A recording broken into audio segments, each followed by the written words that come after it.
Mi salmini on fu.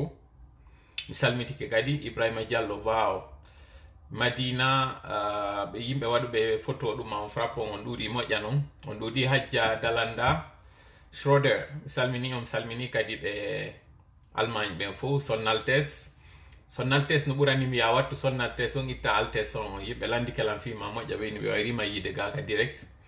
Ok, je pense que 1000 on ɗo ino timmude. Scotty Ba mi salmitike ma an kadi. Hajja Hawa Diallo mi salmini on kala waɗuɓe photo frappon mi salmini on moƴƴa non mi tintinike on onon Binta salut ma sœur. Oui salut waɗuɓe kadi photo Ukraine on mi salmitike on wiyete ɓen Diallo Kurawel mi salmini on. Alimu Diallo Ibrahima Ba Sierra Leone wa aleykum salam wa rahmatullah. Bappa Amadou Kaolack Ba Dimo mi salmini on responsable ɓe frappon côté Kaolack. Kala ɓe wontirɓe ɓen dadde ko no ça va.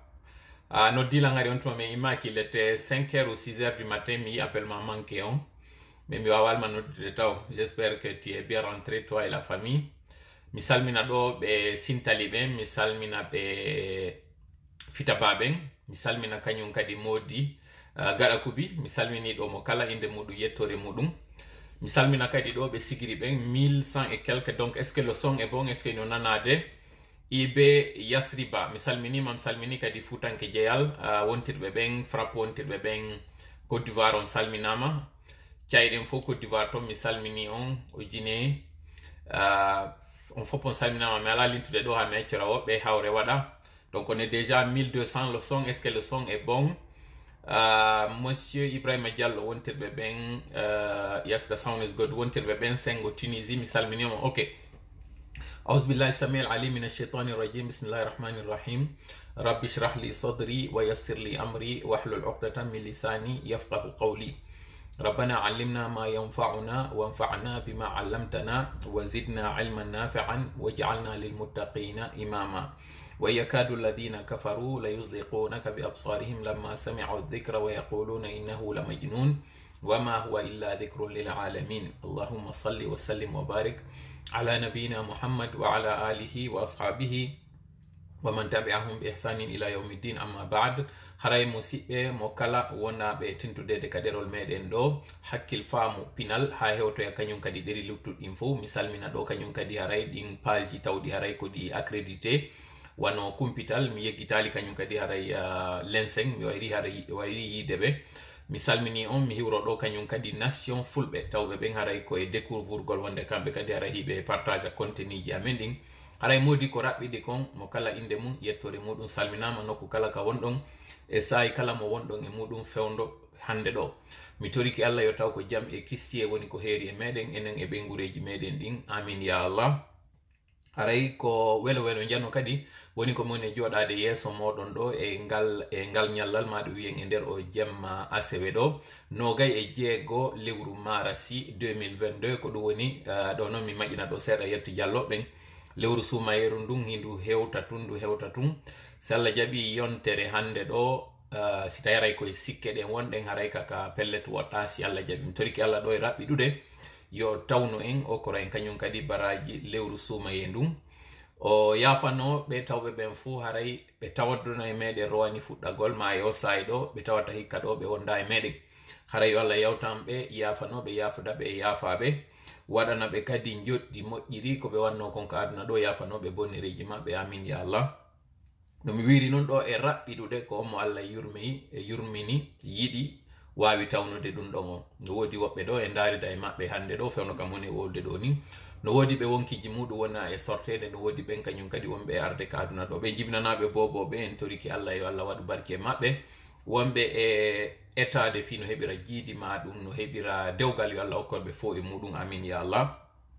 haray ɗen fuɗɗorade ɗo yewtere nden tawoɗo yomi arde e ɗi tawuji ɗon ɗo haray en waway présentude ɗo maɗum déjà taw jama on kawni hewtude ɗo sakite yewtere nden haray mi addana en ɗo toɓɓe ɗe addeten ɗen si aren noon hande kadi haray e natugol e direct meɗen on hinɗe mari hande ɗo toɓɓe ɗiɗi e kunto e toɓɓere aranere nden iɗen andi 2020 on ɗo hino tawano e muɗum ka tawata le 22 mars 2020 nden ñande coup d'état constitutionnel waɗuno mo kañum Alpha Condé e kono muɗum on joƴƴinno ko ɓe innuno on tuma assemblée nationale ɓe gandi ko ɗon ngakku on fuɗɗi sabu ko hikkoyno yeeso ɗon kon ko konko tawno kadi ɓe waɗoyno on élection présidentielle mo Alpha Condé wawi présentade pour un 3e mandat hikkoy ɗon on honɗum kañum kadi coup d'état wanno ɗon le 5 septembre 2021 donc o transition mo wonɗen e muɗum hande ɗo ko wonno sombo makko on ko konko tawata ray le 22 mars 2020 constitution keso waɗano référendum waɗa ko ɓe inni assemblée nationale joƴƴina wiwɗen noon hande ɗo kan dartugol ɗin ɗon fof kon ɗum woni ko tawata kon han joni enen leydi meɗen ndi ala yarude yeeso kon ɗum woni sombo muɗum on ko hombo kañum kadi wawete wiide ko oɗo woni ko waɗi ɗum ɗon ko ɗum woni haray wonata toɓɓere meɗen nden ɗimmum ɗum en yewtay fi kon ko tawata kon e yi responsable ɓe wonɓe ka RPG tawɓe haray nangama e konko tawata kañum kadi woɓɓe go tawnoɓe ko wano ministre ɓe ma gouverneur ɓe nangaɓe fewdo hande ɗo nadoya ka kasoji wiwɗen noon est ce que ɗum ɗon hino maridi jomodiri toon nokkugo e ko tawata kon haray no wodi wonɓe ardodirde no wodi wonɓe folotirde fi wawgo remplace ugol kañum monsieur Alpha Condé ka hoore parti ardagol o parti inete ɗon RPG ko ɗum ɗo woni haray toɓɓere men ɗimmere nden toɓɓere tammere nden ko kunto e toɓɓe ko tawata kon haray hino wodi buyɗi yewteten ɗo fi muɗum no Allah newnirani en wo mi torike noon Allah newnanɗo en on yo wawu tindude ɗo yo newnan en kadi no seediren ɗo e jaam yo longinan kon ko tawata haray no hawride e sawaba mi yewta on ɗum ɗo eno ɓuuri e fewirde noon no ɓuuri e neworade noon kanko tawɗon ko kanko longininmi yo wawno on kañum kadi faamude ko ɓuuri e fewude kon e on sawaba mo mi yewti ɗon o waɗa on kañum kadi duncitoron ɗum ɗo no ɓuuri e moƴƴirde noon si tawi noon ɗum ɗo waɗi haray yettenmo kanko Allah sabu waray ko kanko woni ko moƴƴi e meɗen ko kanko woni haray longinimi konko moƴƴi ɗon ko kanko woni ko famini on no ɓuuri e moƴƴirde noon kañum kadi ko kanko kadi haray woni ko nafinta en ko waɗɗen ɗon kon haray yettimo kanko haray weltanoɗen bo kanko woni ko moƴƴi e meɗen si tawi noon ko axe muɗum woni ko waɗi go haray ɗe wawi andude ko seytani woni haray yolli ka yewtere meɗen ɗo ko tawta kanko woni faljinimi ɗen andi mo wowi wadde ɗum ɗo moƴƴa en torike noon Allah e woɗɗinmo taw ka ɓerɗe meɗen yo woɗɗinmo kadi ka jonde meɗen ɗo si taw noon hara algol kadi ɓay neɗɗo on kadi natimmo ɗo mi faljude e muɗum fo e muɗum andite haray mi timma onon kadi haray ɗo wawi lellitude konko tawata en lelli ma ɗum wurta noon en ɗo saabu ngol ɗerol ko en fof woni ko jeygol en torike noon Allah newnanɗo en yo jooɗo yen jooɗo ɗo yo o sabinɗinan kañum kadi yewtugol konko tawata haray ɗo marno andeji ɗo marno sunoji ɗo marno ɓittaji ka ɓerɗe moɗon o moƴƴo e meɗen o ittana en ɗum ɗon amin ya Allah haray ɗen fuɗɗade yewtere meɗen nden ɗo mi falte noon haray yen fuɗɗorde nde ɗo gogo taw haray hiwragol fatunde andina on ɗo habaru fatunde nde heɓuɗen ɗo tawɓe haray ko bandiraɓe meɗen wakkilaniɓe moƴƴa ɗe golle ɗe on ɗe waɗude ɗo maketeɓe hajja Kadija Gaya ɗo reni ɓe goy ka direct ɗo ni ɓe wakkili moƴƴa wiyogol yimɓeɓe yoɓe sakitu yewtere nden wi'a kadi yimɓe ɓen yoɓe aru rerɗinaɓe kañum kadi wakkilinaɓe moƴƴa darugol ngol ɗerol meɗen ɗo eɗen andi kay eɗe yinoɓe ñande wannoɗen kadi o direct meɗen ka suɓuɗen VIP ɓe wonɓe golliduɓe équipe tora on ɓe tawano e ɓen yewtunoɓe ɗon ɓe waɗi kadi yewtere labande ko sonnaɓe wiyeteɓe monsieur Touré ɓe fof hiɓe wontidi sengo Allemagne ɗo ko maali yembere woni ko ɓe jeeya yumma maɓɓe wiyen tun wi'iren noon yummiraɓe maɓɓe sabu ko ɓen tawɓe ko kañum ne'iɓe ko fayda ko lonto nene maɓɓe woni ɓen woni ko faati ɗe balɗe feƴƴude ɗo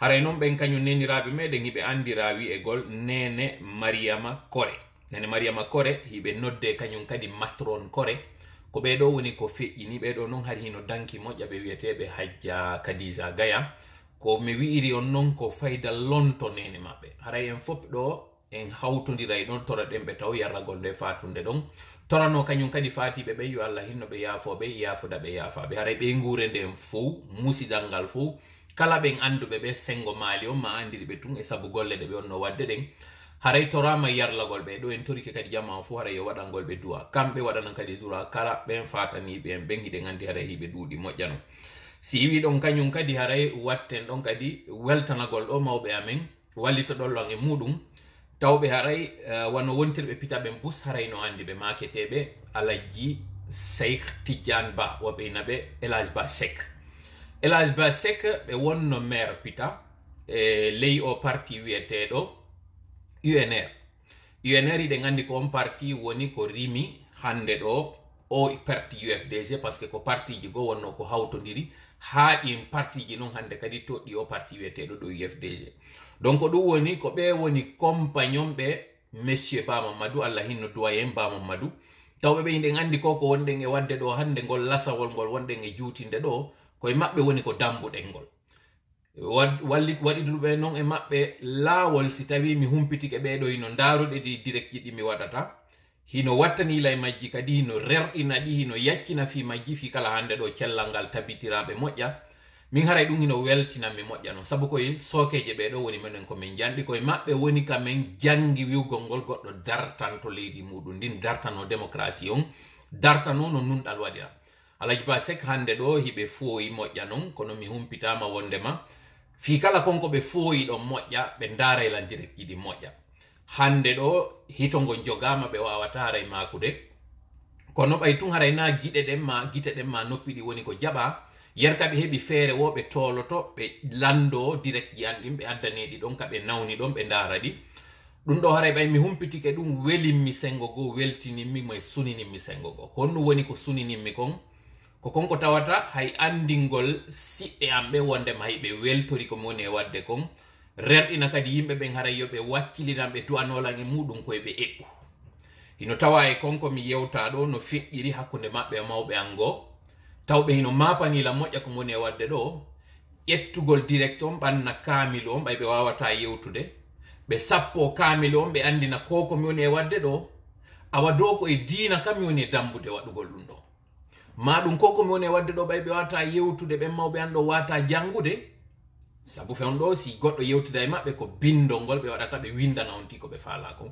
haray noon sukaɓe maɓɓe ɓiɓɓe maɓɓe yo yafanolan o témoignage mum woni e wadde ɗo sabu ko wonɓe très discret hay si tawi hiɓe ɓitti ma hiɓe soñji ma hiɓe mari hande ɗo o mapunde ɗo sabu cellal ngal ɓe yaltinali ɗum ɓe médiatise ko honɗum min mi woni e yaltinirde médiatise ɗin ɗo ko piiji tati ara nun ɗum taw waɗangol ɓe reconnaissance ko tawata kon ko gon cippiro ngo ɓe waɗi woni hande ka wonɗen e tuggude ɗo e muɗum ndaren no lannitoroɗen kon ko ɓe fuɗɗi go'o weltanoɓe ɗum ɗon ko tawata kon si a yi hande ɗo hiɗen wadde ɗum ɗo ko par ce que kamɓe kadi ɓe wanno lowre nden ɗimmel muɗum reconnaissance ngol ɓe kadi kon ko tawata kon contrairement e woɓɓe goo tawɓe haray hino hulaninmi no mapanilan hino faala hay yomi acci to ngo cippiro ɗo kamɓe ka ɓe beeli ɗon hiɓe rerɗini hiɓe wakkiline ɗum ɗo hiɓe du'anade lan hay si tawi hitongo yaltata ɓe wallina kadi ɓerɗe mawɓe am ɓen wiyaɓe wondema yoɓe wallitolan e ɗum ɗo wata goɗɗo dartolan e ɗum ɗo troisième man kadi toragolon on fo yo waɗan ɓeɗo du'a kaɓe waali ɗon ɓay ko Allah woni jogii cellal ngal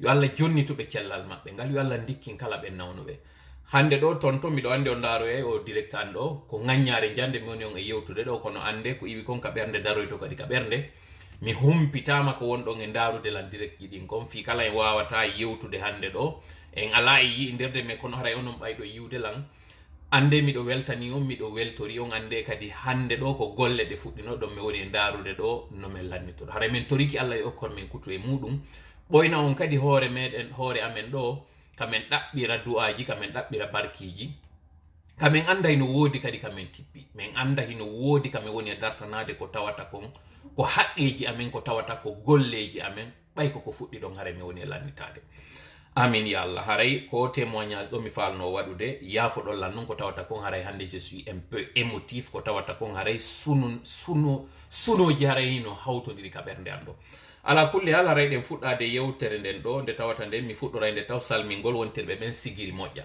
ko ɗum mi woni e salminirde ɓe sigiri ɓen mi tintingo ɗo noon haray moƴƴa salmingol yetteteɓe ɓen savani mi salmina ɗo yetteteɓe ɓen maga suba mi salmina kadi yetteteɓe ɓen jawara mi yeggitata kadi yette soɓe ɓen e yette bariɓe wontirɓe ɓen sengo sigiri miɗo andi haray ɗo jiiɓi ko honno tawiri haray miɗo salminde ɓe sigiri ɓen hande ɗo ko sabandema ko tawata ko ngol ɗerol meɗen hande ɗo ko gonnal darire sengo hot guine wano kankan kurusa sigiri manjana ha yeeso ton on min nata hino fotatere ko min darete kon kadi nokkugo mais hande ɗo responsable ɓe ɓurɓe towde woɓɓe ɓe wonɓe ka parti RPG tawoɓe ɓen daara ɗi direct ji an ɗo holla kadi komi woni e yewtude kon hiɓe faami ɓe holla ɗo hande ha honto ɓe yiɓe woni trahi no tawata on hande parti RPG on hino gérirede mi faala noon haray yon heɗitorolam hakkil mi faala wata on heɗitorolam ɓernde andon politique no nandi e religion no nandi e diina kono ko wonto kanji ɗiɗi ɗi seedi moƴƴa moƴƴa noon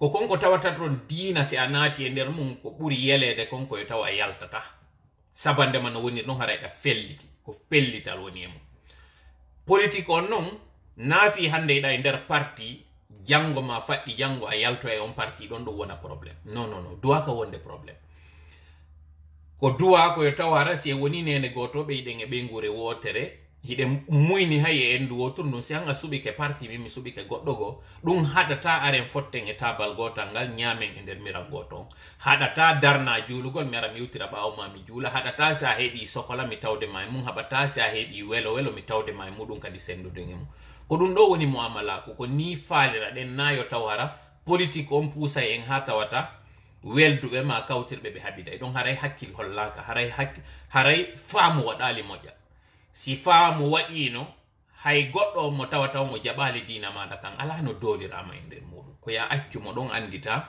wonde ma hiɗa ko ɓuratama moƴƴande dow ko si kanko o tawtima idi a gerde ha kanko waramo sa warimo e nder muɗum haray a waɗali mission maɗa on few sabu dina kanko landi ko ya ɓeydu yimɓe e makka na ya ɗuytu yimɓe e makka ɓe andi nelaɗo meɗen Muhammad sallallahu alaihi wasallam hadis ɓe waɗino jihadi ɓe piiridino hefeero ɓe ettotono ha wota ɓe ittumo wonki si yehi ha tawi ko ma ɓe ittamo wonki par ce que kanko fondi o ittay ɓe wonki ka fure on waali ɗon ɓe aray ɓe jicco ɓe wulla ko tawata kon ko ɓe imminira e jama on ko rahmatan lil alamin ko yurmede wonande jama on ɓe imminira joni no rahmatan lil alamina ko dendangal tagge fon ko ɗum woni on jolɗo e on kefeero rôle maɓɓe on non ko wonugol sabu daɗugol yimɓe ɓen natugol yiite wona sabu ko ɓe natirta aljanna si ɓe yino goɗɗo ɓe ittimo wonki oɗo ɓe andi ko natoyowo yiite ni haray ɓe suni ko tawata kon haray mission maɓɓe on ɗo wawali accomplissade e on ɗon awa politique on kadi ko ni duwa ɗen wawde ɗen duwa tawde ara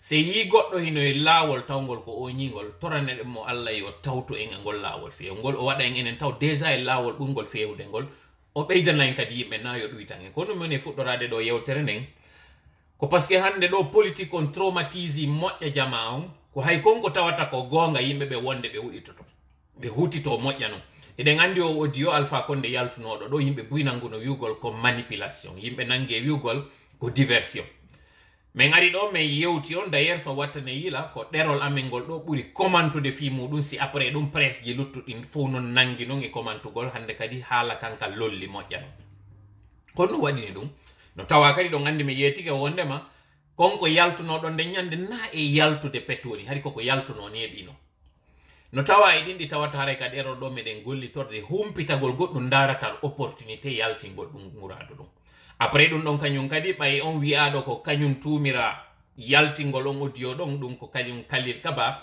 taw nanga ɗo kañum kadi ɓe publie fi muɗum mi yiɗon kañum kadi arɓe kadi ɗerol ɗo inni c'est de la diversion woɓɓe ari ɗo nangi wiwgol ko wallugol kañum Khalil Kaba lilu no ɓurtira heɓude popularité ça se comprend après 11 ans de gouvernance Alpha Condé ka tawata kon tout est politique tout est calculé tout est manipulation hande ɗo yo taw on traumatisme ɗon hino ko e jama on hande ɗo jama on hay konko tawata si waɗi accidentellement jama on ko sikkata wondema RPG on no foori ma ɗum CNRD on no foori no wadde manipulation comme falte on yeetade fi on sendidir konko tawata ko réalité e konko tawata ina réalité ande piiji ɗiɗi watta non no yila moƴƴa e konko mi woni on e yewtude ɗo fi Allah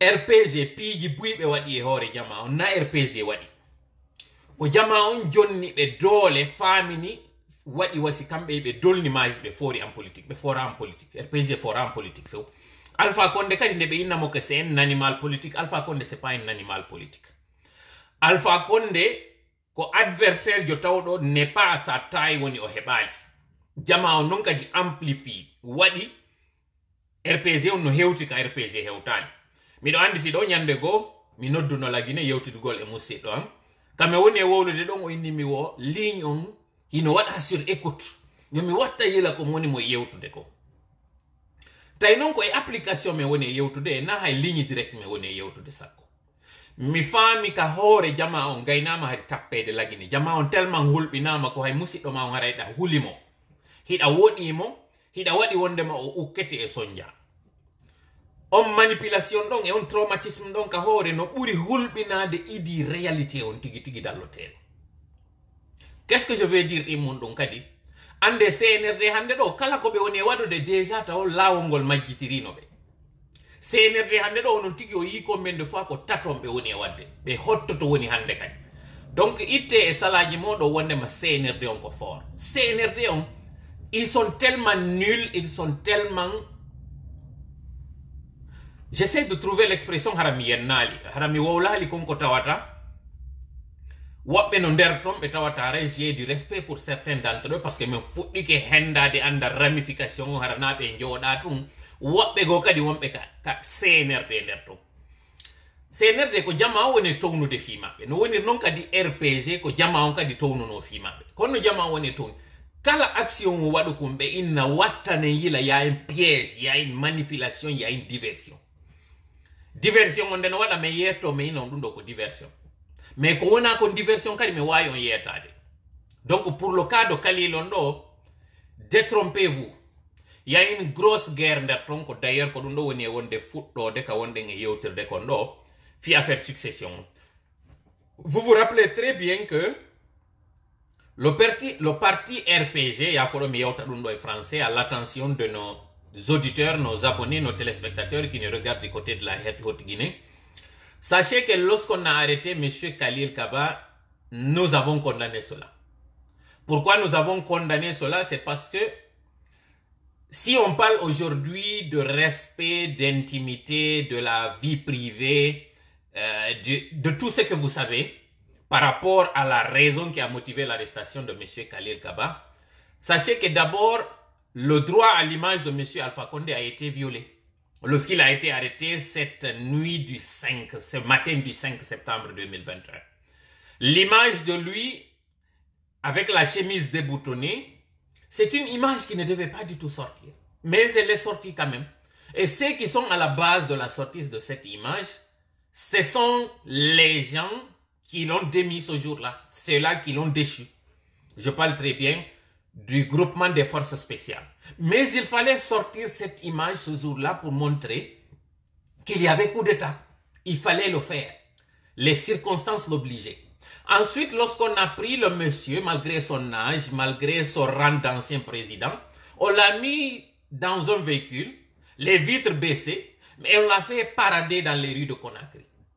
De surcroît, sur l'axe où on sait très bien que ce monsieur, combien de fois, il n'était pas le bienvenu dans ce axe. Sur ce axe plutôt. Ça, c'était une humiliation pour l'homme. C'était un droit à l'image parce que vous entendiez en fond sonore ce que les jeunes étaient en train de scander derrière lui. Si ce n'était pas que pour le fait que le monsieur est quelqu'un qui a la carapace dure, vous m'excusez de l'expression, d'autres auraient succombé.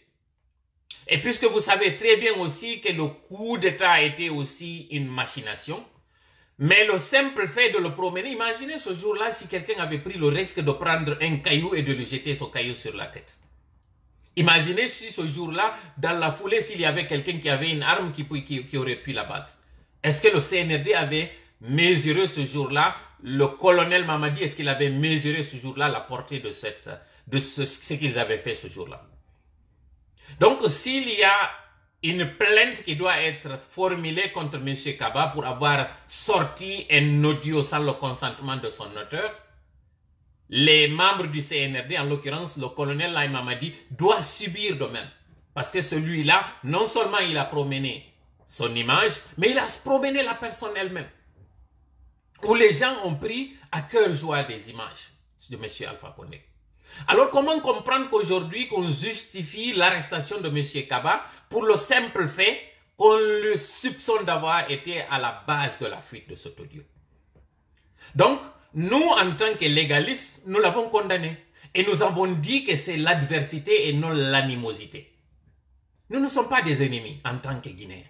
Nous sommes des adversaires. Nous sommes sur un terrain qui est d'abord social, mais aussi politique.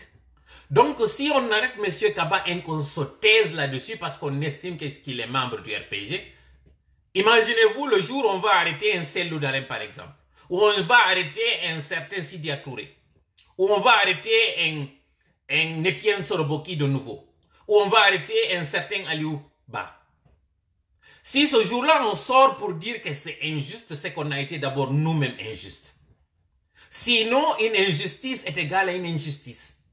Lorsqu'elle s'opère, il faut se lever en tant que démocrate et en tant que légaliste et la dénoncer. Donc nous ne regardons pas M. Kaba en tant que M. Kaba. Nous regardons le terrain, la situation de l'injustice, sur qui qu'elle soit, on la dénonce, on la condamne.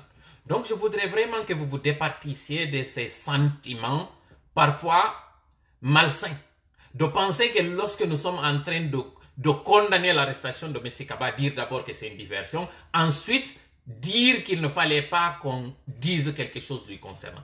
Et pour l'albéine, ou aussi son du jodi ke di moment, ta wiu immo e hore di mo jang, wiu immo e hore ame. Mi yiltitano en do e exemple wondo très simple. Fewndo be yaltinno monsieur Damaro, ka suudu makko. Jama on tuma weltino applaudi si kelli inni c'est bien. O yaltinama ka suudu makko. Si vous vous rappelez, mandite kon wonno commentaire amen on par rapport à do wombe darde direct ni. Ma non be yeyi be sutanoy ke si on tuma jama on fu immino inni ke Damaro no mari di contrat kanko e patrimoine bâti on. S'il faut l'expulser, il faut d'abord un préavis, il faut passer par les règles de l'art. Koko wadano comme monsieur Sello Daleng et monsieur Sidi Atoure wadatano. Donc à un moment donné, il faut être très vigilant. Naya immo kella godum parce que fait on kawone wadde don ça t'arrange. Il faut avoir raison garder anda conséquence di mudum di nyande dum do rewto e hore ma kon no waroita. Donc ko ni won den e wedditor de waden gi division parce que si jama on kelli dum do ben tawbe fu weltorake ko nanga kon nyande mo modo ngongo non kadi nango yama mo mede ngon nango ya enen kadi ngi moyto tum fudo de wiide no condamné beeda be andita ko be wadano kon kambe kadi be mo be na non jogite mo don o yi division on kon du wadata alors que non en faut c'est jonnindiri juude nous avons un adversaire en commun nous avons un ennemi je peux me permettre de dire en commun c'est l'injustice c'est l'arbitraire ko dun do doit en condamnude fu ko dun do doit en dartade contre monu wondo wado e hande do ko mboni kalamu ko CNRD on donc ko CNRD o marden ko cipperte ngi mudu se nangino yugol korun am bedu ngi nangali cippirgol be do yehi ka le yagal nyande feccio be o arto e yenen kadi donc andi o histoire iyan na itati na e rane wengen ba wane wengen kanyum e bode wengen won dum wado ino din donc honno ari don hendira don nagge wote don hata wo heddo e ke sakiti ngi alors que si naydin tati non di jonnidir no duude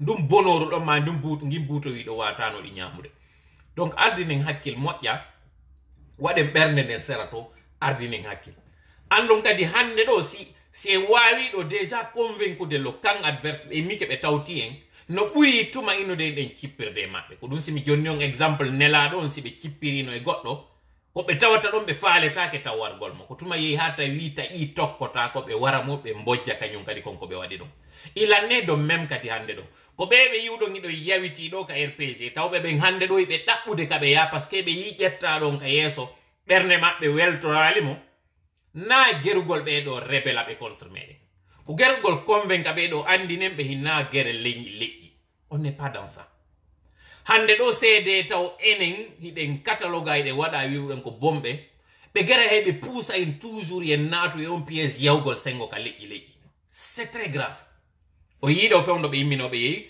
ka kasuri ka suudu makko ko hondum be wanno do manipulation o yiido kadi vidéo circule do ka innabe ben ko be ka axe immi yeytaymo weltana golmo accompagnement aren no joni e sujet on tigi fuddo den deuxième point on si aro en non ka premier point fi wowlugol ngol do fi journée du 22 mars 2020 et 22 mars 2022 on kon dum wadi si taydi assise ji do ko do di fudda aren taw e ka on do mo tawataw kon no wadi ha o fit audio yalti o yalti ni audio on kaka tawno don wobbe go batibe kanyum ka sori faalabe yo taw go kaseru tum feccata ko ben non jetti kaydiri nangi e circulingol oda woni obligé kanko kadi gergol heba on audio do mi yetti kan audio on ko entre 14 à 16 minutes longueur makon wobbe hay inni ça va au delà des 16 minutes que c'est 18 minutes que ça loi no tien woni ko 5 minutes woni ko 10 minutes o yalti don ko ndo on nani ko ndu yewtande do nganditi no nyande on audio don yewtere dem yewtuno fi monsieur faya milimono mino no na faya milimono tum woni ko wola fi mudu mesfi kanyo minino to wobbe go kay be mi hersata be tawata mi faala ka wolude taw inde mabbe fewndo on tuma o yino joni développement ngon ko num fe'i to yeso ido piji fu wattane yila e majji moja andon hande do ina angal dole hadi wawen hendade laamu nangal dole ko angal ardingol hakkil anda ko honno dole gollirte si andali gole de jogiɗa ɗen ko honno gollitirta ɗe ko ɗum woni a heɓa peɗali nanga ŋañoragol kaaje c'est extrêmement important arte non ɗo joni e konko tawata on yii arrestation ji o yii ɗo lanseni nabe naɓama ka kaso ɗon sika ko non lunseni nabe naɓira kaso iɗon andi si ɗo affaire or wonanoɗo e yewtede fi muɗum ka tawata lagine e Belgique on yiɗon ɗi lengo dorƴi yahananoɗi ɗon iɗon sikka on quantité anon saɗo ɗon ko on tu woni nder ton c'est pas la bonne quantité hande ɗo non luseni nabe et d'ailleurs je profite de l'occasion pour envoyer une petite alerte à l'endroit du CNRD. Ceux-là qui ont tenté d'acheter des maisons à l'étranger, ceux-là qui ont rapatrié de l'argent aujourd'hui du côté de la Côte d'Ivoire par exemple, ou bien dans la sous-région, au Sénégal, un peu partout, qui ont fait sortir cet argent et qui ont compris que désormais, c'est pas intelligent d'aller caser son argent dans les pays européens. Ceux-là qui ont compris ça, sachez que nous sommes au courant des virements que vous avez faits. Sachez que nous sommes au courant du refus d'achat de maison que vous avez essuyé du côté de la France, par exemple. Et sachez que partout où vous mettrez de l'argent volé de nos caisses, parce que vous savez très bien que votre fin prochaine, elle est très proche, sachez que nous allons traquer cet argent. Vous qui avez empêché à ce qu'on mette main sur l'argent volé de nos caisses, aujourd'hui casé dans des paradis fiscaux, sachez que nous allons faire d'une pierre deux coups. Non seulement nous allons traquer ces biens que vous n'avez pas voulu traquer réellement, en nous faisant une diversion avec cette CRIEF, mais nous allons aussi récupérer cet argent que vous avez volé dans cette transition. Je ne donne pas de nom aujourd'hui. Aujourd'hui, je me contenterai de vous dire que là où vous êtes cachés, c'est là où nous dormons. Aujourd'hui, vous avez intérêt à ramener l'argent que vous avez envoyé du côté de la Côte d'Ivoire, par exemple.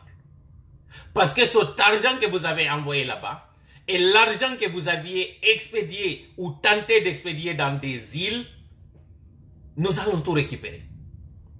Vous chantez aujourd'hui que la vie est dure en Guinée. Vous chantez en longueur de journée que votre préoccupation, c'est de réduire le panier de la ménagère. Le coût de la vie en émo, en décrétant des prix sans concertation, sans tenir compte de la réalité du terrain. Ce que vous êtes en train de faire aujourd'hui, c'est une diversion.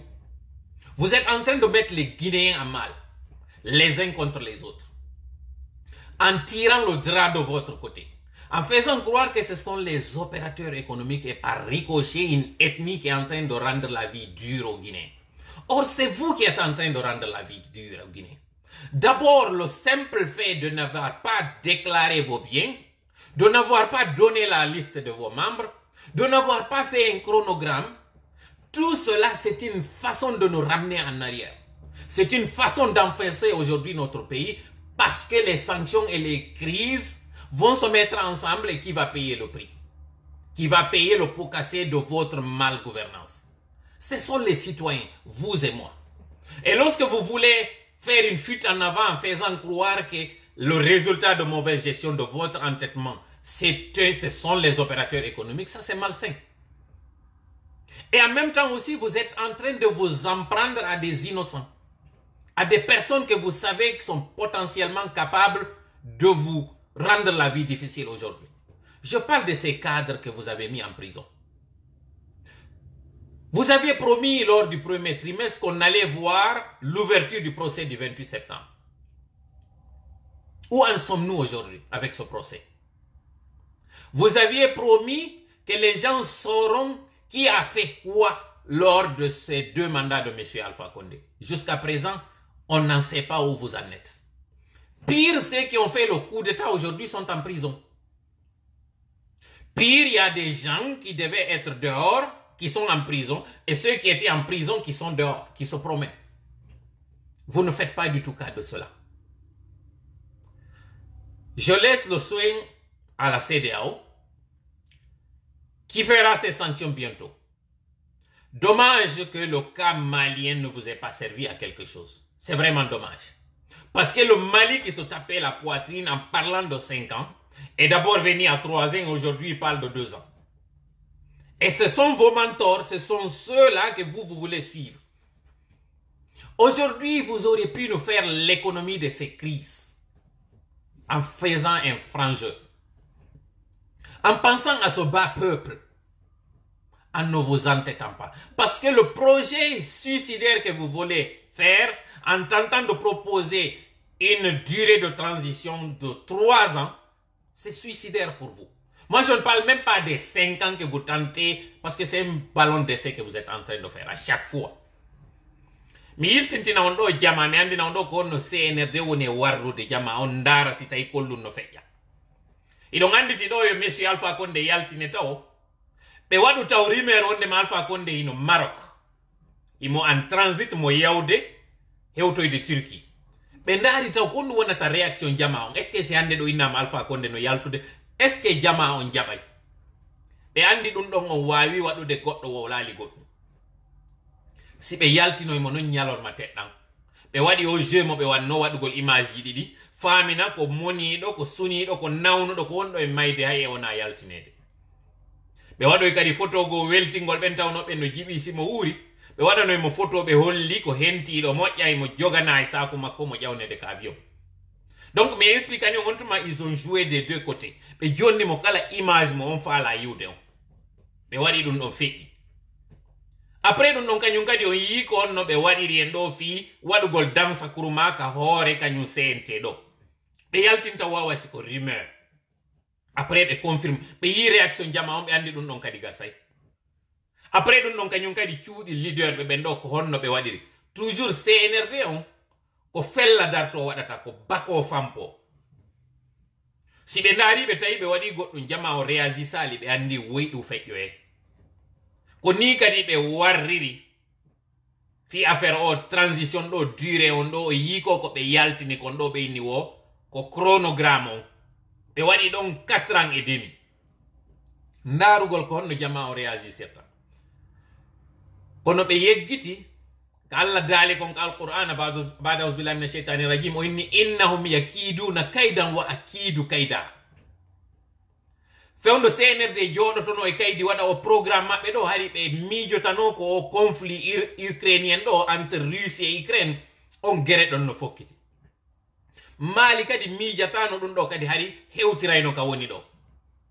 hande ɗo noon ka du'aji meɗen ɗi woni e jabade ɗon o yi crise ukrainien on ko honto hande fewdi un mois après han joni Poutine wawali hewtude Kiev wawali hewtude ka capitale jogo saare nden andi ton non c'est la grande Russie et la petite Ukraine nangodiri hande ɗo mit Poutine on o yani miɗo anditi few nom fuɗɗino wolde ɗo fi Poutine har no wodi goɗɗo mo suusata e wolude fiinde Poutine goɗɗo hari suusata on tuma jooɗade wowla hay ɓarindomo hari goɗɗo suusata hande ɗo non Poutine mi yiiɗa yiyay ɗo joni yimɓe men fof no jooɗo waɗanamo direct ji wola fi makko hay ɓe duwano ka wolde fi makko on jawmo marno o geri on ɗo yani fiyon ɗum tuma yanuɗa e fofuɗo wo tuma yanuɗa e goɗɗo mo ɓurɗa wo doluɗamo jibi ɗon haray andu jawu maɗa on o yani ko ɗon o yanata Allah yiɗa ya yanu e goɗɗo mo ɓurɗa o yiɗa toujours Allah hino darani on wonaɗo e toñede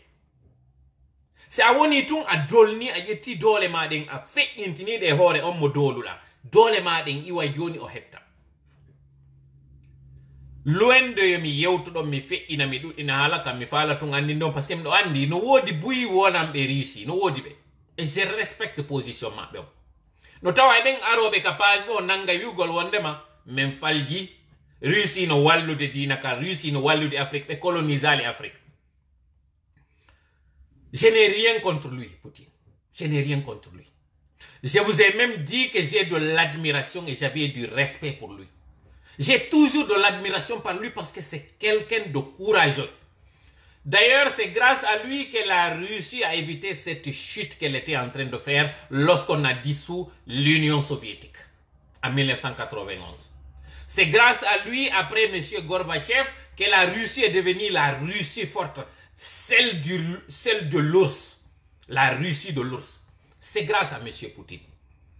Monsieur Poutine, c'est quelqu'un qui a été un grand travailleur. Celui-là qui a fait de son pays une force, une puissance militaire, une puissance très respectée. J'ai de l'admiration pour ces personnes-là qui ont à cœur leur patrie, qui défendent leur patrie.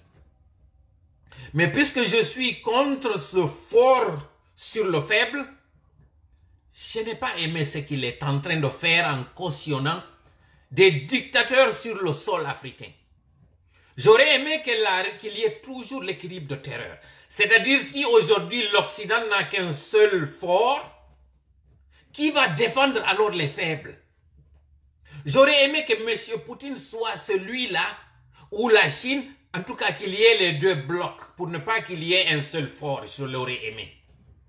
Mais lorsque la Russie s'en prend à ses voisins, les plus faibles que la Russie aurait pu réunir pour les rendre plus forts, ça c'est une chose que je condamne. Donc encore une fois, je respecte vous qui soutenez la Russie. Je vous respecte. C'est votre choix. Je n'ai aucun problème par rapport à ça. Mais détrompez-vous. Ce n'est pas en soutenant la Russie que vous êtes en train de rendre l'Afrique plus forte. Non. Rendre l'Afrique forte suppose que nous prenons notre destin en main comme l'a fait la Russie lorsqu'elle s'est sentie menacée. Servons-nous de l'exemple russe pour nous aussi bâtir notre propre force, cette force africaine. Si vous êtes des panafricains, sachez que ce n'est pas en soutenant Paul ou Pierre que vous allez rendre l'Afrique forte. Ce n'est pas en pensant que l'ennemi c'est l'Occident, la France en l'occurrence ou les États-Unis. Ce n'est pas en pensant cela que vous allez nous donner de la force. C'est en vous disant que notre propre problème, ce sont nos dirigeants africains qui n'arrivent pas à être à la hauteur. Ceux-là qui sont en train de voler les biens publics pour les rapatrier dans des paradis fiscaux. Ceux-là qui sont en train de tuer leurs propres frères pour se maintenir au pouvoir. Ceux-là qui ne veulent pas du tout l'alternance sont les ennemis de l'Afrique. Ce ne sont pas ceux-là qui soutiennent les dictateurs, qui qu'ils soient. Que ce soit la France, que ce soit les États-Unis, que ce soit la Russie, quiconque soutient un dictateur doit être combattu. Et je voudrais donc qu'on ne se trompe pas d'adversaire, qu'on ne se trompe pas d'allié non plus. Parce qu'en le faisant, nous allons toujours faire le même perpétuel recommencement. Nous n'irons nulle part. Donc, are mi arta ka pulal, mi yewta en ɗo hande, on yi ko on to leydi men din fewndi. Ɓe wonaɓe naadede ɗo hande kasoji. Monsieur Khalil Kaba, hande ɗo déjà RPG on si tawno tigi tigi Monsieur Alpha Condé, himo nunɗi e ko woni e wadde kon. Mo duwano kanko tigi accude congrès waɗa haraw nangali e dijugol enquête ji contre woɓɓe go nder ton parce qu'il veut se débarrasser de ces gens-là. Lorsque M. Alpha Condé dit que les cadres malinqués sont des malhonnêtes, je suis au regret de constater aujourd'hui, lorsque j'ai salué les Savanés de Sigiri, lorsque j'ai salué les Magasuba de Sigiri, c'est parce que je sais que depuis M. Feu Diawara Mamadi, il y avait déjà le divorce entre le RPC et le RPG Arc-en-Ciel. Ce qui explique que c'est un candidat indépendant qui a gagné à Sigiri. Et souvenez-vous qu'à Sigiri, des gens sont morts pour que le RPG soit ce qu'il est. Des gens s'étaient sacrifiés pour que M. Alpha Condé arrive au pouvoir, allant jusqu'à chasser leurs propres voisins du fait de la politique. Et si aujourd'hui j'entends dans cet audio M. Alpha Condé dire que M. Zakaria Koulibaly, il s'en fout de lui, j'ai pitié pour les gens de la Haute-Guinée, particulièrement ceux de Sigiri. Parce que Mandiana, d'où est venu M. Zakaria Koulibaly, a payé un lourd tribut lors des anciens régimes. Combien de personnes ont été retrouvées en prison tout simplement parce qu'ils portaient les t-shirts jaunes du RPG? Combien de personnes ont été expropriées de leurs magasins, chassées, mis en prison, parfois même dans des conteneurs, du côté de Sigiri, du côté de Mandiana, du côté de Kerouané, à Banankoro en particulier. Pendant ce temps, M. Kassori, par exemple, faisait partie de ceux-là qui réprimaient les militants du RPG. Et aujourd'hui, voir que M. Kassory, avec tout ce qu'il a fait, parce que la chute du RPG, c'est lorsque ces militants de dernière heure sont venus se gripper sur le parti. C'est là que les malheurs du RPG ont commencé. Sinon, le RPG était vraiment fort. Le RPG était sur une voie. Le RPG aurait pu gouverner 3 mandats. Mais ceux-là qui étaient les partisans du coudéisme, qui ont conseillé à M. Alpha Condé de changer la constitution, qui ont même fait campagne pour lui lors de ses présidentielles, ce sont ceux-là qui ont fait la chute du RPG. Ce sont eux-là qui ont applaudi le coup d'État lorsque M. Alpha Condé était déchu. Et ce sont les mêmes aujourd'hui qui sont en train de piloter des arrestations contre les cadres du RPG. M. Khalil est un bon choix, je l'ai dit bien avant aujourd'hui. Pourquoi? Parce que j'essaie d'être logique et d'être objectif dans ce que je suis en train de dire. Un M. Khalil Kaba, bien qu'il soit du RPG, vous ne l'entendrez jamais tenir des propos incendiaires. M. Kaba, c'est un jeune cadre, même s'il est plus que la quarantaine. Mais comparativement aux autres crocodiles, il est plus jeune. M. Kaba a fait ses preuves, je ne fais pas de la publicité pour lui. Mais aujourd'hui, M. Kaba méritait comme d'autres.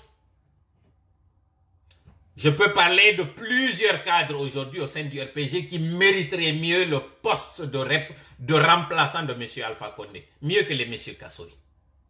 Mais aujourd'hui, puisqu'ils veulent encore faire chuter le parti et aller sur la fibre ethnique, ils veulent présenter M. Kassory, qui traîne toutes les casseroles. Pour votre information, c'est un gros piège que le CNRD est en train de vous tendre.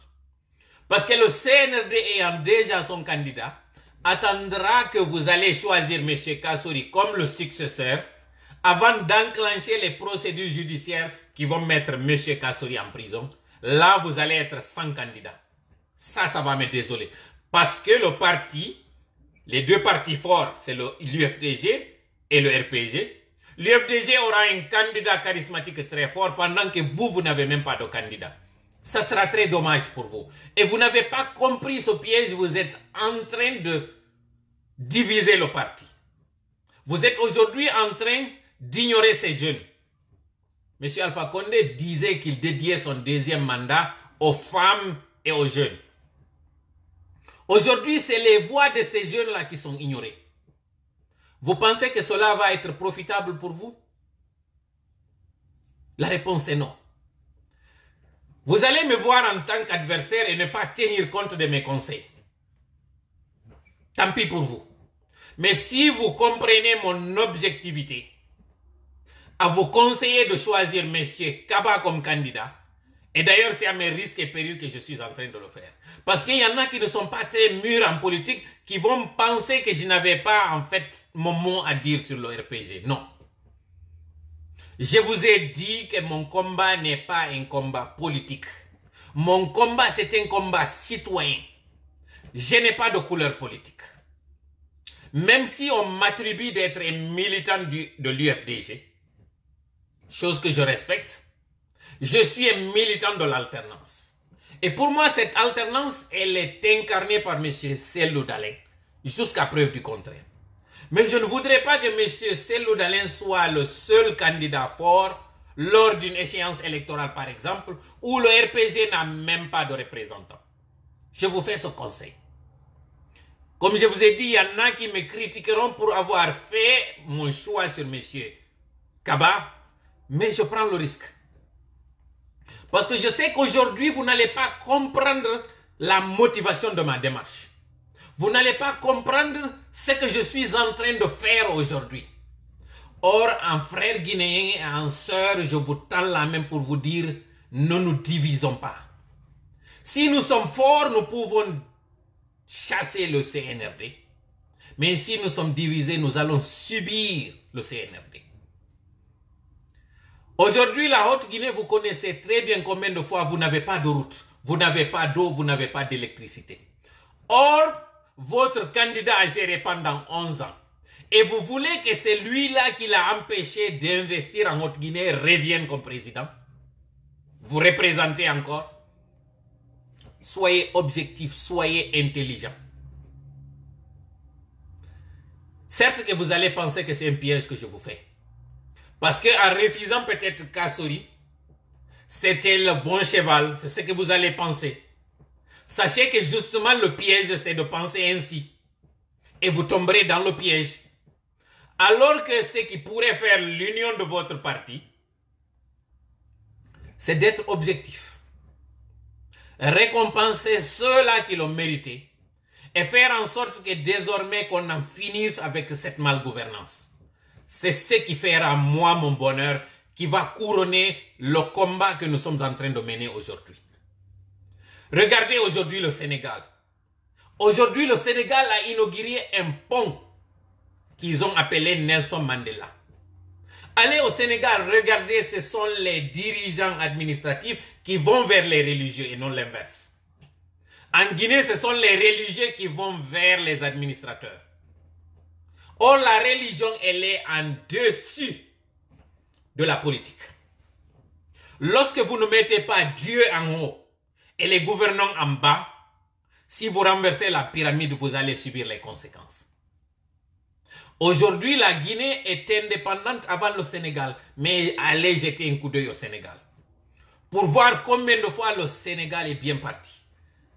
Yewte non joni fi toɓɓere men aranere nden non koko woni ɗo fi o assise mo ɓe moɓɓini ɗo fi muɗum fi on ɗum enen haɗi yen han joni laawol ngol 1958 la Guinée no hendade indépendance muɗum 2022 duuɓi jelu enen en hendiki indépendance 63 ans 64 ans 64 ans iɗen naatoyde e 64 ans giɓi hendiɗen indépendance kono wiiɗen enen e yehi yeeso e muɗum la Guinée. Parce que des individus sont là en train toujours de manipuler, même lorsqu'il faut bien faire, ils vont mal faire. Subagol o date 22 mars ɗo fi wiwgol ko fuɗɗagol assise jiɗin toujours ko symbolique mo clown toso kun o système ɗo tawɗon kala ko waɗata ko ma symbolique wona e mum ko clown woni e wadde ɗum ɗo. Parce que kaɓe waɗno kon le 22 mars tripatiyugol constitution o waɗa nden ñande o référendum ko ɗum kadi ɓe woni e tripatiyude ɗo et malheureusement ɓe wattanta ila. Ils ne choisissent jamais les bonnes dates pour faire les bonnes actions. C'est bien dommage. Lorsqu'ils ont choisi d'annoncer le 1er mars comme étant la date du décès de Diallo Terry pour qu'on célèbre la fête de la journée de la monnaie, plutôt que de pleurer la mort de l'homme, c'est la même chose encore. Ils choisissent tristement l'anniversaire des 2 ans de ce référendum qui nous a conduit à ce gouffre pour dire que c'est cette journée-là qui va être la journée des assises nationales. Et on se pose la question pourquoi nous sommes toujours derrière. On se pose la question pourquoi jusqu'à présent on n'arrive pas à voir le bout du tunnel. Responsable retard hande la Guinée on naɗi ɗo natatu ko leƴƴi yagal e hawre angal nunɗugol ngol anditana hankin ko baban warno baba ma ko baban kasuno bemma hande ɗo babe ngam maayi bemma maayi aru joɗeɗen waɗen justice hetta haqqeji maɗa ɗin mi yetoma taw ko honto bemma taw woni ka surra anda taw ko honto kabru maɓɓe woni iwa ɗum ɗon justice waɗe condamné on waɗnoɗo ɗon inde wiyanoɗon ko traître jo ma wiyanoɗon ko comploteur jo yaltine e ɓen comploteur wiyaɓe ɓen ko comploteur ɓe. Qu'est-ce que ça coûte vraiment de faire ça? Qu'est-ce que ça coûte vraiment aujourd'hui de faire une justice pour ceux-là qui en demandent depuis plus de 6 décennies ou au moins plus de 4 décennies? Ceux-là qui demandent à être rétablis dans leurs droits, qu'est-ce que ça coûte de faire ça? Comment pouvez-vous comprendre qu'il y ait un pardon lorsque vous ne reconnaissez même pas le tort que vous avez fait? Regardez d'abord le paradoxe de cette démarche. Pourquoi demander pardon lorsque vous ne reconnaissez pas qu'il y a un tort? Comment savoir qu'il y a tort s'il n'y a pas justice? Et comment savoir qu'on puisse aller de l'avant lorsqu'on on occulte le côté de la justice? Aujourd'hui, le problème guinéen est pourtant très facile à résoudre. Parce que découlant du passé, aujourd'hui, même si on condamne les personnes qui ont commis, en tout cas, les erreurs, les horaires des premiers régimes ne sont plus en vie. Pour la plupart. Donc, c'est une condamnation à titre posthume. Mais puisque vous tenez plus à l'honneur de vos parents, plus qu'à la douleur des victimes, vous êtes obtus, vous êtes têtu, vous êtes haineux. Et c'est cette haine qui constitue ce poids, ce fardeau, qui fait que l'avion ne décolle pas. Est-ce que vous connaissez ces ballons à oxygène, comment on les appelle d'ailleurs, c'est les mongolières ou mongolifères. Il y a des fardeaux qu'on met autour de ces mongolifères, qu'on jette parfois lorsqu'on voit que le ballon n'est pas en train de décoller. Le cas guinéen est pareil que ces mongolifères. Parce que le tort du Guinéen fait que cette douleur des victimes nous hante comme une malédiction qui fait que notre pays ne s'en sortira jamais. Parce que des individus tiennent à l'honneur de leurs grands-parents ou de leurs parents. Et si justement vous tenez à l'honneur de ceux-là qui sont aujourd'hui dans des tombes, plus que vous tenez à la douleur des familles des victimes, on n'en sortira pas. C'est effectivement la montgolfière. Il faut se départir de ça, de cet orgueil. Il faut se départir de cette haine viscérale et rendre justice. Sans cette justice, on n'ira nulle part. Yimbe hande do ino nangude wiugol wonde makambe ko yo wade réconciliation et pardon. Kono wawata accengirde goddum ko tay o reconnaissa himo waduma. Kono non o wawata reconnaissude mo waduma nyaawore wadali. Awasi nden nyaawore wadali parce que a falaka mawdo ma on kander kabru makko yo ande o waruno goddo. Ndimu makko ngun e teddungal makko ngal uranima hakke ƴiƴan oɗo aɗan leydi men ndi ndiyata e nokku. Ɗum hino waywa ko ko innete lumboygol sirate kono rondoriɗa bakkatuji wo ko non tan inorɗa unoto ka yite ko non lagine wayi fewndo ɗo nini. Sénégal ino giri ponji, ino giri aéroport ji, ino giri piiji ɗin fof fi hon ɗum ko parce que Sénégal ko lanɗo on solata paɗe muɗum ɗen ara jicco yeeso almamijo on e yeeso aade jonka diina. Lagine non ko aade jonka diina nelante o ara ka lanɗo on o jicco lanɗo on jooɗo hoore makko. Sa ƴetti fi Allah on a waɗi ley a waɗi fi maɗa on dow kon to sikkuɗa yahay. Mi landike ma. Allah o tagima o waɗi hoore makko dow. O waɗi yimɓe représentoɓe mo ka leydi o wi an laamiɗo on ka diina e ka dawla ko an woni représentant makko ka leydi. A ƴetti diina kan a waɗi seere a wonni wonɗo e ñaawirde no tawata nano o tippiri non donc a wi wongo représentant jo Allah par ce que ko ɗo confusion woni e waɗe ɗe. A nanay ɓe inna lanɗo on ko teddinteɗo par ce que ko kanko lonti Allah ka leydi. Koɗo ɗum ko lanɗo wonɗo e gollirde no Allah yamiriri non. Si lanɗo ñaawiri no tawata nano Allah yamiriri non hande kadi o représenta Allah parce que Allah ko nunɗuɗo. No tawa inɗe makko nden ko ɓe innata kon ko alimul hakim o toñata. Joni non goɗɗo si lanɗo woni toñowo on hino wawi wonde représentant Allah o wata wonde représentant Allah. Katay ɗon o wonari représentant Allah an représentuɗo Allah on ka juulirde a wata wiide on hino hoore maɗa. Sa ƴetti tugol lanɗo ɗon fiɓa wiyama lanɗo ko teddinteɗon ka diina a teddini seytaneru parce que ndun seytaneru ɗon ndun ndu wawata wiwde hay en ndu jomodiri Allah c'est impossible. Ko erreur ɗo wona ɗen duɗɗirede ka ko e meɗen mawɓe meɗen ɓen nanga wiwgol lanɗo yennetake lanɗo teddintake ko yo ɗofte. La ta'ata li makhluqin fi ma'siyati al-khaliq. Ɗoftagol tagaɗo ala e yeddugol taguɗo on. Allah on kadi no daali ka nder alqur'ana makko man lam yahkum bi ghayri ma anzala Allah fa ulaika hum lannitani en ɗum ɗon kala on ñaawirɗo no tawata nano Allah tippiniri non ɓen ɗo wata wiide ko ɓe représentant Allah Sénégal muridɓe ɓen Macky Sall si fokkiti yawgol yida e maɓɓe o aray o sola paɗe makko ɗen ka natirgal ga o ara o jooɗo ka gatal kamɓe ɓe wona ka jullere ene noon Alpha Condé kanko nelanayno almami on premier imam grande mosquée o ya tawamo Sékou Touré a julnamo ɗon ko honno tañƴinorɗen enen e yara yeeso piiji ɗin fof yiɗen renversi pyramide o justice o waɗama to nunɗal ngal waɗama to pewal ngal waɗama to ko ɗum heddorɗa hiɗa sikka ngal leggal ma ɗon ngal huɓɓay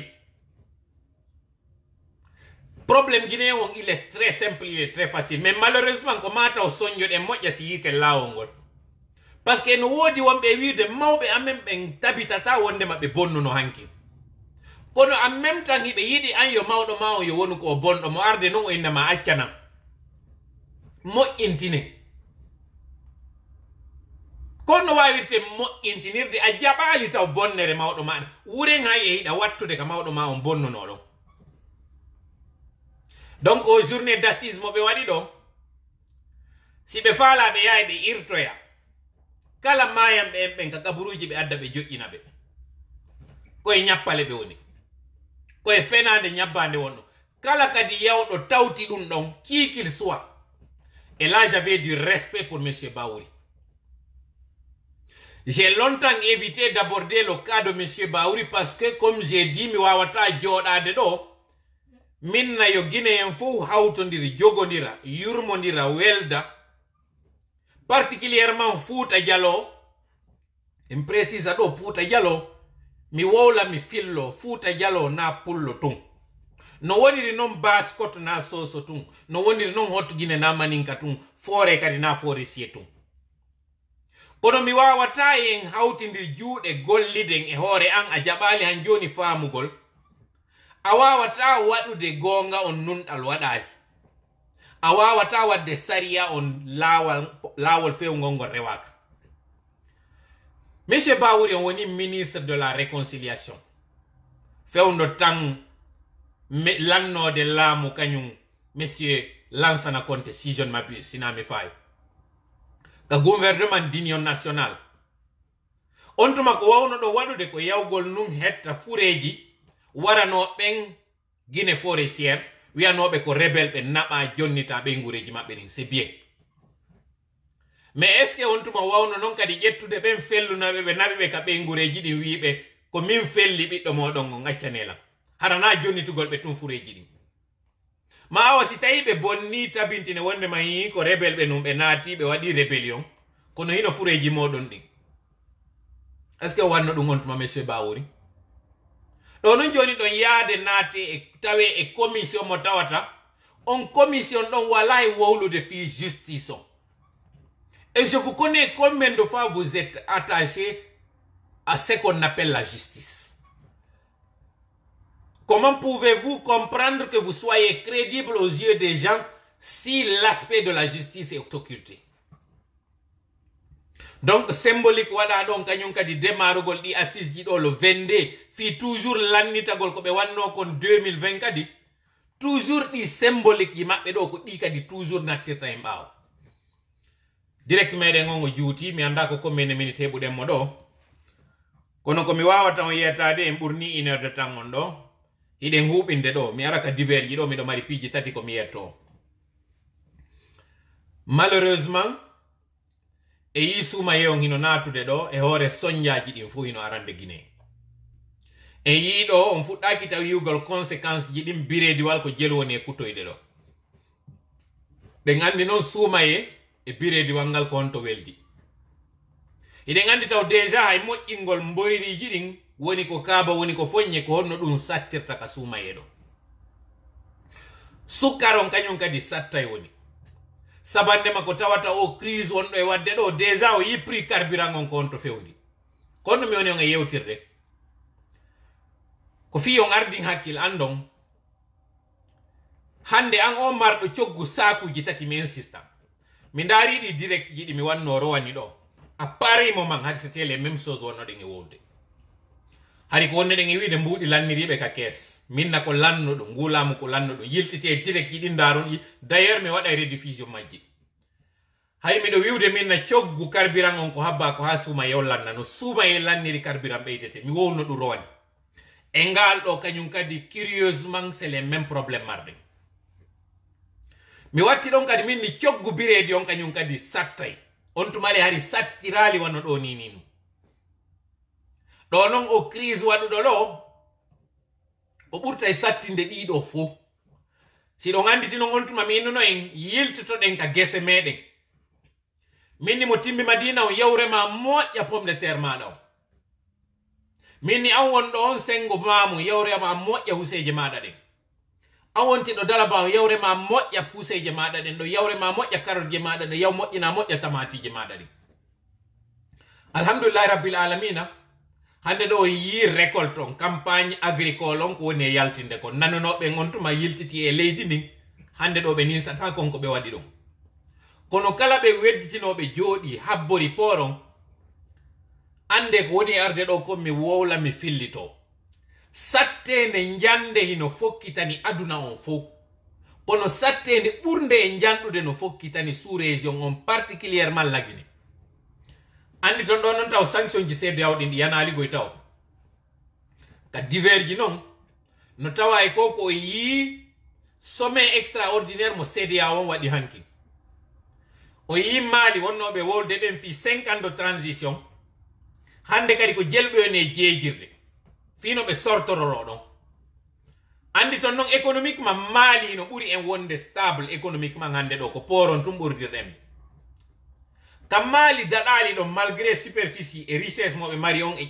ƴuɗugol population maɓɓe ko laggine tan ƴinno ɗon ƴaway sanction ji ɗi noon ara watto hoore ɗo hande en mbay ɗon mapani omo tawɗon ko ñande o yalti o ñaami ñande carburant waɗa ɗo 13 000 ma waɗa 14 000 o yi déjà taw hande ɗo hot Guinée kanka litre essence ko 15 000 hande ɗo ɗum kadi ko si a yii sigiri ka wowletake station ji ɗin ko ɗi vide sigiri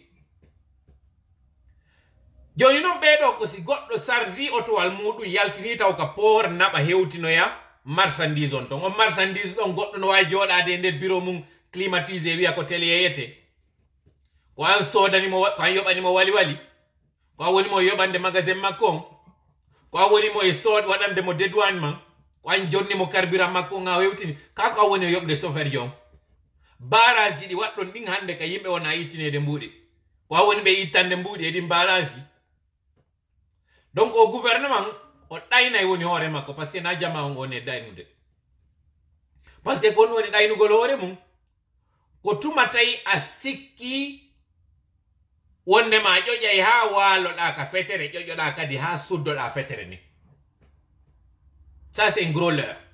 Donc ici pour terminer je vais m'adresser à la population guinéenne, cette population qui me tient à cœur, cette population martyrisée aujourd'hui, cette population qui est victime de cet abus de la part de ces gouvernements, de ces gouvernants, ceux-là qui n'ont aucune pitié pour la population, qui sont en train de faire une diversion en faisant croire qu'en décrétant des chiffres, ils peuvent faire baisser les prix dans le marché. Ce n'est pas en cassant le thermomètre qu'on pourra faire baisser la température. C'est en faisant face à la réalité qu'on pourra régler le problème. Aujourd'hui, nous savons très bien que vous vous êtes projeté en l'an 2025 pour finir votre mandat. Pour finir votre mandat, je le dis très bien, c'est pour finir la transition. Or, vous savez qu'un gouvernement de transition, plus vous durez, plus les choses deviennent dures pour le peuple. Et plus vous vous braquez contre la communauté internationale, plus cette communauté internationale va frapper dur. Malheureusement, vous êtes à l'abri dans un premier temps parce que vous avez des bons de carburant, vous avez des véhicules 4x4, vous avez des gardiens, vous avez des bonnes, vous avez tout. Mais ce peuple, cette population, ces mères qui vont dans les marchés, qui vont dans les débarcadères le matin, celles qui partent pour aller chercher la pitance quotidienne, est-ce qu'elles ont votre soutien? Est-ce que ces mères-là ont quelque chose pour mettre sous la dent? La réponse est non. Mais sachez qu'un peuple frustré, c'est une bombe nucléaire. Vous allez subir les conséquences. Cela est inévitable malheureusement. Ce qui me désole, c'est que encore pendant que nous allons nous tapocher, d'autres vont faire leur envolée. Le Sénégal aujourd'hui, même la Côte d'Ivoire, même la Sierra Leone, la petite Gambie, et je m'excuse auprès de ceux-là, je parle de la superficie, nous dévance. Alors que Dieu nous a dotés de tout. Nous avons même de la pluie en pleine saison sèche. Le mois de mars est supposé être un mois très chaud. Mais en Guinée, même au mois de mars, nous avons de la pluie. La pluviométrie en Guinée forestière, c'est 9 mois sur les 12. Tout ceci aurait pu nous être avantageux. Tout ceci aurait pu être des atouts pour que la Guinée puisse décoller. Sans parler du fait que c'est le premier pays de l'Afrique occidentale francophone à être indépendant. Mais aujourd'hui, c'est le dernier des pays. Pourquoi? Par la faute de ceux-là qui s'entêtent à gouverner par émotion, par mépris, par haine. Tout simplement parce qu'ils ne veulent pas être équitables. C'est dommage aujourd'hui de voir que des citoyens vont mourir, soit sous les balles ou sous l'effet de la famine. C'est dommage aujourd'hui de voir que des enfants, leurs cours, leurs examens vont être perturbés encore. C'est dommage de voir que l'éducation elle est reléguée au dernier plan. C'est dommage de voir que quelques individus, juste parce qu'ils ont des armes, veulent confisquer la légitimité populaire, veulent diriger par haine. J'ai vu ces images de maisons que vous avez mis à terre, comme si c'est ce qui peut développer un pays. Et pendant ce temps, les caisses sont vides. Allez-vous encore construire? Ce qui a été détruit à Caporal, est-ce que vous l'avez construit? Et au lieu de maintenir ce qu'il y a, vous allez encore avec vos bulldozers pour détruire. C'est comme ça que vous avez détruit le pays. Vous ne construisez pas, mais vous êtes très prompt à détruire. Et sachez que cette destruction n'est pas que d'édifices. C'est aussi la destruction du pays. Vous êtes en train de détruire le tissu social. Vous êtes en train de détruire l'économie. Vous êtes en train de détruire la démocratie. Vous êtes en train d'affaisser le pays. Tout simplement parce que vous dirigez par émotion, par favoritisme. Vous êtes vraiment des amateurs. Malheureusement, vous allez encore vous buter au mur avant de réaliser que vous avez encore choisi le mauvais chemin. Vous n'avez fait en fait que relancer la machine. Vous n'avez pas changé la direction. Vous êtes en train d'aller sur la même direction que le régime précédent. D'ailleurs, le régime précédent avait quelques acquis. Vous n'en avez aucun. Et malheureusement, qui va payer la facture? C'est le pauvre citoyen. Pendant que tous les pays du monde sont en train de se donner la main et que les dirigeants sont en train de penser à leur peuple, la Guinée, les dirigeants pensent à leurs penses et à leurs poches. Comment se nourrir et comment se remplir les poches. Et se nourrir, si ce n'était que la nourriture en tant que telle, ça va. Mais c'est comment enflouer comment sucer les caisses pour s'engraisser. C'est bien dommage. Regardez nos routes. Regardez nos hôpitaux. Et regardez nos écoles. C'est lamentable, c'est regrettable. Hande do mi ala juuti nde hala kamburi kaka juuti do. Bude di asisi.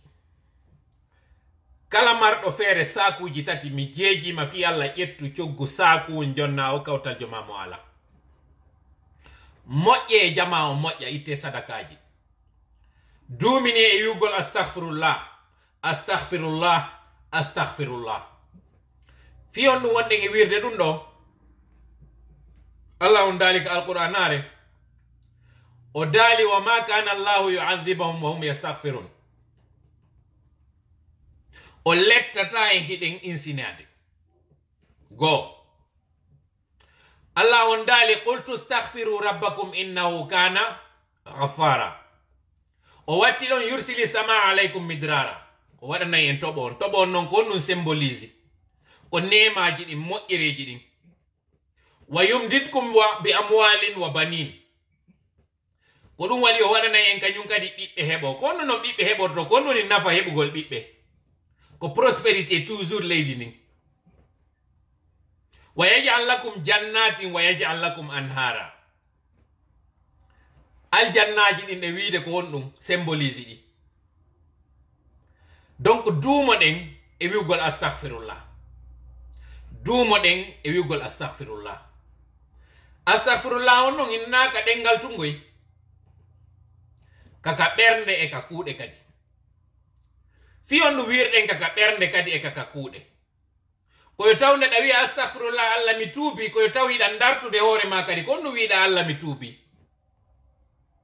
accu jamfagol accu fenugol accu wujjugol accu doolugol accu yeynugol sa acci ɗiɗo on ɓay Allah ino daali senaɗo meɗen ino maaki la'ana Allahu rashiya wal murtashiya si a woni tun ko a yeynowo ngenaari fiino kaari heɓira ko boni ma fiino suuɗira gonga on yaltina fenade ɗen e yaltata e nde tampere donc nde ɗa wi astahfirullah koye taw an wonɗo e gerude ɓiɓɓe yimɓe ɓen an wonɗo e gerde yimɓe no seedira ka dewle muɗum an wonɗo e gerrire fiino goɗɗo naadire e kaso ko yaccu ko wonɗa e wadde an wonɗo e wadde ngaygu hakkunde ɓiɓɓe guine ɓen particulièrement hakkunde fulɓe fuuta ɓen wiwo astahfirullah kadi koko wonɗa e wadde ɗon tawa ka kuuɗe ma kadi e ka golle ma acci itta ka ɓernde ma haasidi o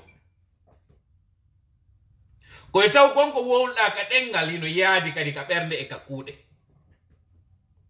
si ɗiɗo yehi daali siɗa faala a waɗa e astahfirullah laabi capanɗe jeeɗiɗi no Allah daali noon ka alqur'ana lan yahfirallahu lahum Allah yafantako ɓe duumoɗen e astahfirullah o duumoɗen e astahfirullah duumoɗen e astahfirullah par ce que koko woni e heɓude ɗo mi sikka tun koko woni e waɗude ɗo ko par ce que goɗɗo no waɗude ko par ce que kadi yiɗen waɗude enen tigi mi neeɓi on takkanade mini miɗo mari ɗo yewtere nde mi jiɓi ko honno mi yewtirta e nde fi en faamude par ce que nde metti yewtude nde metti faamude ko on ɗum non mettini nde yewtude ko par ce que ko nde goonga gooko awolle ko muusuɗo nde metti faamude par ce que yimɓe ɓen duumike e mayre à tel point que sa wi yoɓe accude hino metti fi kaɓe yiɗe alors que le tanke en accali nden piiji ɗon e yiyata laawol ngol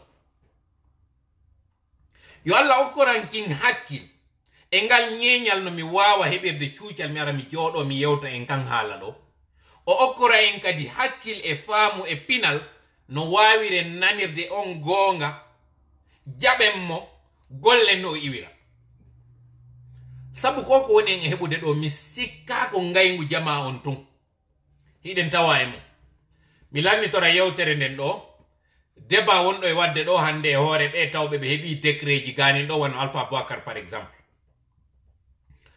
Alpha Boubacar hande ɗo miɗo kellanimo miɗo weltanimo mi faala kadi fo yo kellanmo weltanomo fi on ɗum o moyen Alpha Boubacar nde o yawno o tawi ala marsude o arno jooɗi e plateau télé e radio o yini qu'il fait sa pause politique o holli kañum kadi o diray woni UFDG on ɗon hande kadi o soñjata parti on si ko soñjo won je respecte ça hande ɗo o jaɓi kadi décret mo tawata woɓɓe no critiqueude o taw critique mo ko choix politique o waɗi iɗon andi kadi ko onno o wuriri ɗon andi ko onno woni e faggirde hoore makko ɗi duuɓi ɗo fof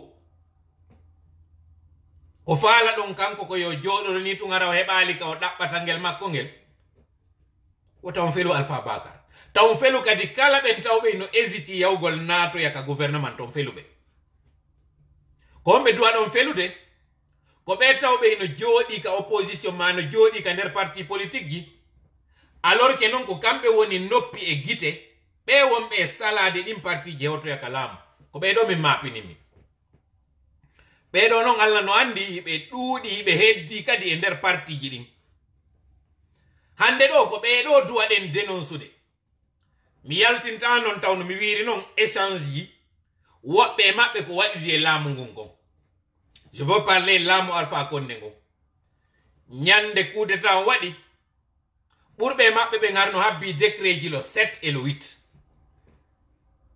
ɓay noon coup d'état on waɗi ɓe yahaligoy ɓe heddi ka bari partiji ka ɓe woni ton an joni ɓeɗo hande no hulɓini ɓuri ɓe innuɓe hande ɗo jaɓi décret par ce que jaɓuɓe décret ɓe hande kadi ɓe andike ko kaari o yeehi o andama respecté kadi suwa makko kono ɓe luttituɓe ka nder partiji nder ton hino faminde kamɓe hiɓe wadde gabo e nder mbooɗo hiɓe waɗi koyngal ngal ɗa ɓe waɗi kadi ngala ɗa ɓeɗo ils sont nuisible ko ɓeɗo min mi maridi probléme mum ko ɓeɗo kadi duwaɗen dénoncude ko ɓeɗo kala anduɗoɓe ko ɓeɗo duwa yewtede fimu par ce que ɓeɗo koko binata kon e pulal si ñawdo woni ñamowo ɓiɓɓe wurata maɗum minna kadi e pulal siɗa ɗaɓɓitude meselal mo wonɗa e ɗaɓɓitude de muɗum on no tippi e maggal a yitatangal ɓeɗo no mapinimi mi jonnayɓe noon ultimatum ɗo mi faaletake bondugol inde goɗɗo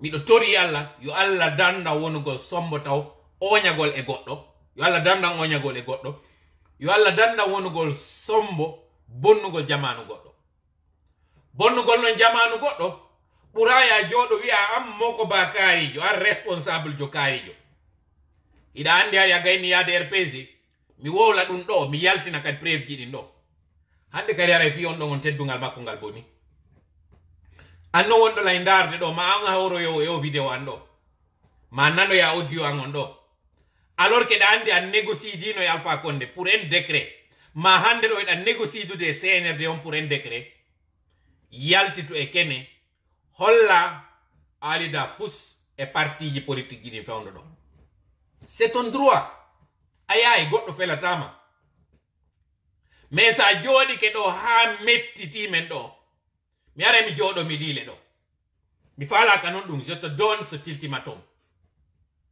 yaltu déclaroɗa yaha ka fokkituɗa ɗo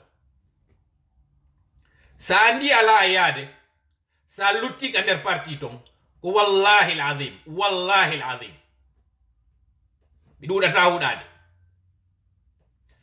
ka yaltitoyta ɗon kami waɗata ɗon ha yaltita jama laggine fof fewndo ɗo ni on est plus de 6000 personnes wonɗe e ndarude ɗo ni to ndaru koko wonɗon e yiide ɗo 3600 ma ko jerugu 4200 c'est pas ça si mi jooɗike ɗo mi yaltina ni jama on ko wonɗa e waɗude ma échange ji ɗi wadduɗa ma mi yaltini audio ji maɗa ɗo si ɗum écoutama ɗo luttay jokkete duuɓi mi falaka mi yiɗata menasugol mi jonne ultimatum fiya déclare choisi sa kamma o par ce que ko on naɓa artira moɗon ɗo haɗi han joni wawe yiide konto fokkita. Je le dis encore en français parce que certains vont penser que ce n'est que dans l'ethnie des Peuls que cela se trouve. Je m'adresse à toi qui hésite à aller accepter ton décret. Ou bien qui hésite à aller t'afficher alors que tu sais que si ce n'était pas le coup d'état du 5, tu avais déjà bénéficié d'un décret. Toi, responsable politique qui me regarde, toi qui avais marchandé, je ne donnerai pas ton nom aujourd'hui. Je ne te demande pas de te racheter. Parce qu'on n'en veut plus. De ton espèce, on n'en veut plus. Je te demande de sortir publiquement et de faire ta démission et de t'éloigner de l'équipe qui est en train de faire ce combat. Si tu es en train d'hésiter, je mettrai ici sur la place publique des audios, des échanges écrits entre toi et la mouvance présidentielle d'Alpha Condé, entre toi aujourd'hui et la JET. Je ne voudrais pas être à la base de cela. Je te demande toi-même volontairement de te déclarer et de dire ton camp. Si tu ne le dis pas, je serai dans l'obligation, et bien je serai très navré d'être dans l'obligation de mettre vos échanges sur la place publique. Je ne voudrais pas. Je salue aujourd'hui cette décision difficile compris ceux-là qui ont accepté les décrets. Je les félicite pour ces nominations, mais je demande à ce que aussi les gens soient indulgents. Ne les critiquez pas pour leur choix. Par contre, M. Bahouri, vous êtes ma plus grande déception. Parce que vous êtes encore mis comme vous l'aviez fait en acceptant ce poste de je ne sais quoi, conseiller de M. Alpha Condé pour les États généraux de l'éducation. Vous l'aviez fait à l'époque. Vous aviez fini par jeter l'éponge à l'époque. Et vous êtes encore en train de vouloir construire une maison entre terre et ciel en acceptant d'être membre de ce comité national pour les assises. Sans justice, je vous dis que vous êtes en train de vous leurrer. Sans justice, vous êtes en train de vous tromper et tromper tous les autres. Et c'est bien dommage. Parce que vous étiez celui-là en qui j'avais vraiment beaucoup d'estime. J'avais du respect pour votre combat politique, pour votre parcours politique. S'il y a quelqu'un que je pouvais qualifier de femme politicien, c'était vous. Parce que vous n'avez connu dans votre vie que la politique. Contrairement à d'autres qui se sont retrouvés par accident dans la politique. Mais malheureusement, l'habit ne fait pas le moine. C'est pas parce que vous êtes un femme politicien que vous êtes à l'abri. Mais je comprends quelque part. Le combat politique en Guinée, c'est aussi une question de moyens. Et je sais qu'aujourd'hui, vous êtes financièrement très essoufflé. Mais sachez que vous avez une grande richesse qui valait plus que cet argent. Quelle que soit la sécheresse économique que vous auriez pu avoir, tant que vous avez cette abondance de confiance politique que les gens ont pour vous, sachez que vous êtes très riche. Malheureusement, vous avez tronqué cette confiance que les gens ont pour vous pour aller vous jeter dans la mangeoire. Mangeoire, c'est peut-être pour une façon d'ironiser. Parce que justement, il n'y a pas d'argent. Je sais qu'il n'y a pas d'argent.